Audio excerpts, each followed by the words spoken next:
A tourist threw trash at the royal guard, confident that he could get away with anything. But the guard's unexpected reaction stunned the crowd and became a lesson in respect that everyone started talking about. Now, let's start from the beginning. Early morning in London. Buckingham Palace stood tall above the crowd, embodying centuries-old traditions and the might of the British monarchy. Beneath its majestic walls stood James, a royal guard. His scarlet uniform fit impeccably, his bearskin hat commanded respect, and his unwavering gaze symbolized steadfastness. For James, this post was more than just a job. It was an honor, a reflection of pride in his country. As usual, the crowd of tourists was a kaleidoscope of colorful clothing and the sound of countless languages. Some quietly admired the scene, others snapped pictures. Yet the center of attention was a noisy group of tourists. Their leader, a middle-aged woman named Karen, effortlessly assumed the role of queen of attention. Crossing her arms, she loudly declared, "Is he even alive, or just a robot?" Her comment triggered laughter among her companions, with some recording it on their phones. James, of course, didn't flinch. His training had taught him to remain motionless, even under artillery fire, let alone endure Karen's jeers. But her tone grew bolder. "Hey, buddy, smile. Come on, it's free," she added, stepping closer to the white line separating the guard from the public. The narrator's subtle sarcasm seeped into the storytelling, as if addressing the reader directly. "Smile? He's here to guard the king, not entertain tourists. Does she really think he's a clown?" Karen, sensing the audience's amusement, took another step forward, crossing the white line and attempting to touch James's bearskin hat. Yet he didn't move an inch. The crowd collectively held its breath. Time seemed to freeze until Karen resumed her tirade. "Do you even realize I'm paying for this? I'm a tourist, and you're here for us. Entertain us, or why else are you standing there?" The crowd began murmuring. One elderly tourist, visibly annoyed, remarked, "Honestly, who behaves like this? This isn't some puppet show." James, as always, remained unyielding. But as Karen continued her noisy antics, one of her companions decided to escalate matters by throwing a plastic bottle at James's feet. The bottle bounced and rolled away. The crowd gasped. "Respect at its finest, right?" the narrator sarcastically noted, as if mirroring the thoughts of onlookers.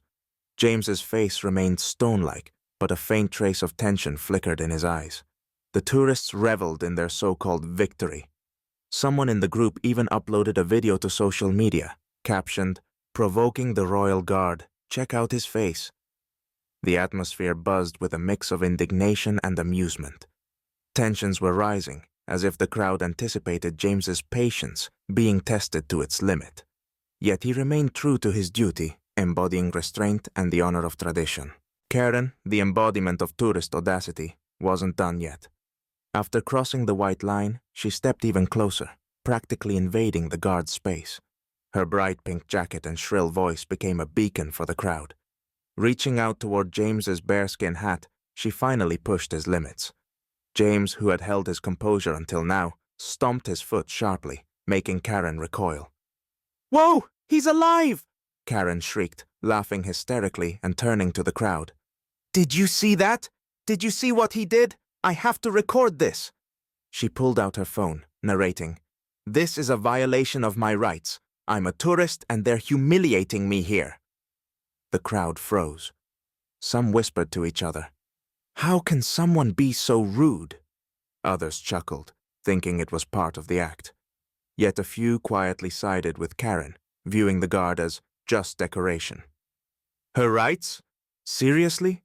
She crossed the line, literally, and now she's crying victim, as if someone stole her wallet, the narrator noted dryly, aligning with the crowd's growing disapproval. Karen persisted. "This is a circus, not security. They're here for our entertainment. I pay for this with my taxes." The crowd buzzed louder. Someone shouted, "Maybe stop acting like a clown yourself." But Karen was not one to back down. Her companion, a smug young man, took her antics further by pulling out a colorful umbrella and waving it near James's horse. The horse shifted nervously, but James expertly held the reins and gestured a clear warning. Though silent, his demeanor spoke volumes, enough to unsettle even the boldest spectators. "Relax, man," the young man said, retreating. "It's just a horse." The crowd's mood began to shift. An elderly gentleman in a coat stepped forward and declared firmly, "These men stand here to protect our history and traditions, not to endure nonsense like this." Sensing the tide turning against her, Karen tried to diffuse the tension by laughing and claiming it was all a joke. But no one was laughing anymore. Classic aggressor move, suddenly transforming into a victim when the crowd isn't playing along anymore. Feeling uncomfortable yet, Karen? Maybe that's what a conscience feels like, the narrator quipped, adding another layer of irony. The young man sheepishly put away the umbrella, but Karen stood her ground, albeit with faltering confidence. The crowd around her murmured disapprovingly, their earlier amusement replaced by quiet contempt. James remained steadfast, a pillar of discipline and poise. His silence spoke louder than any words. This stark contrast between his dignity and Karen's chaos left onlookers quietly admiring the guard. The absurdly colorful umbrella became, for a fleeting moment, a symbol of the divide between timeless tradition and modern-day chaos. Karen and her companion failed to grasp that the man before them in the crimson uniform wasn't an attraction, but the living embodiment of honor and duty. The horse, though jittery, remained under control, unlike Karen, whose grasp on the situation was slipping. As the crowd began to disperse, murmuring amongst themselves, Karen muttered something under her breath, but her words no longer mattered.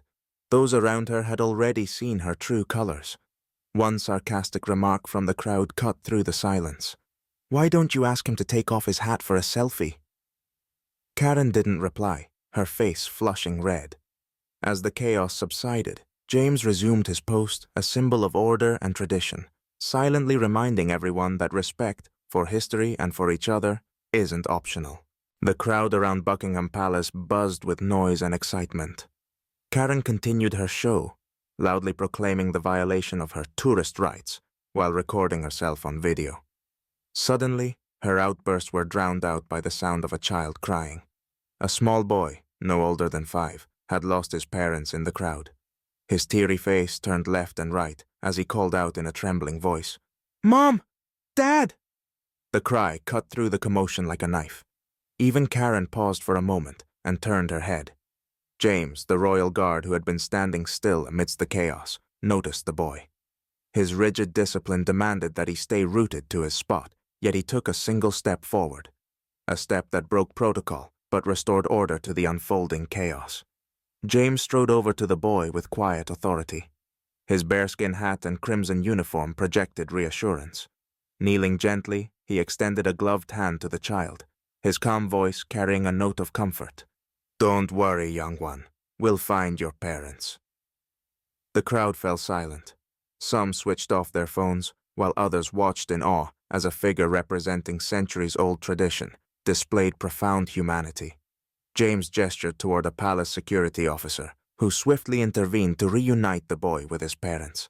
When the child finally fell into his mother's embrace, the crowd erupted into applause. But not Karen. Still clutching her phone, she continued filming, yelling, "See? He cracked! Everyone saw it! It's all recorded!" The narrator's sardonic voice crept in again, addressing the reader directly. "Yes, Karen, we all saw it. We saw a man on duty transform into a hero, while you remained a spectacle for all the wrong reasons." At that moment, an elderly man stepped forward from the crowd. His weathered face and piercing eyes spoke of years of service. A veteran, his voice rang out clearly despite his age. "These men stand here for us, for our history, and you act like a child." Karen froze. Her phone trembled slightly in her hand, and a flicker of uncertainty passed over her face. The crowd, emboldened by the veteran's words, erupted in approval. Applause rippled through the air, this time directed entirely at James. He returned to his post, adjusting his hat and once again becoming a motionless symbol of calm and order. The scene concluded, yet its echo lingered in the hearts of those who witnessed it. That day, James upheld not only tradition, but also reminded everyone that behind it lies the essence of humanity. Karen, rattled by the veteran's piercing words and the crowd's disapproval, took a few hesitant steps back.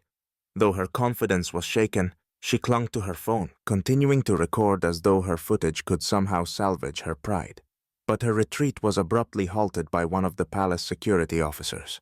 "Ma'am," he said firmly, "your behavior is in violation of the conduct expected on palace grounds. If you persist, we'll have no choice but to issue a fine for crossing the boundary." His voice was cool and authoritative, like steel. Karen froze. The crowd watched with bated breath, some already beginning to clap in support of the guard's intervention. Others murmured about the poetic justice of the moment. Videos taken by bystanders quickly circulated on social media, but instead of garnering the sympathy Karen might have hoped for, they unleashed a wave of criticism. Comments poured in. "This is disgraceful. How can anyone be so disrespectful to tradition? That guard demonstrated more grace and honor than most of us could in his position. Tourists like this are ruining everything, but he reminded us why respect matters." Meanwhile, James returned to his post, his bearskin hat sitting squarely atop his head. Once more, he embodied the discipline and dignity expected of his position. As he stood at attention, the same elderly veteran approached him. With a soldier's bearing and a sense of gravitas, the man offered James a salute. His voice, though low, carried enough weight to be heard by those nearby. "Thank you for your service." It was a moment of quiet triumph. James remained motionless, but subtly inclined his head in acknowledgement. The veteran stepped back into the crowd, which responded with another round of applause. The onlookers understood they had witnessed something greater than a clash between a tourist and a guard. They had seen a reminder of respect for history and tradition. The narrator's voice delivered the final verdict. "And there it is, proof that tradition triumphs over sheer audacity. Lesson learned: don't mistake the Royal Guard for puppets in your personal sideshow." As the crowd gradually dispersed, James stood firm once more, an unyielding symbol of honor and discipline. Karen, her face flushed red with embarrassment, hurried away. But the lesson of the day would linger with her far longer than the temporary sting of shame. And the video of the moment? It went viral, not for Karen's antics, but for the unwavering composure and humanity of the Royal Guard, a true testament to the enduring strength of tradition.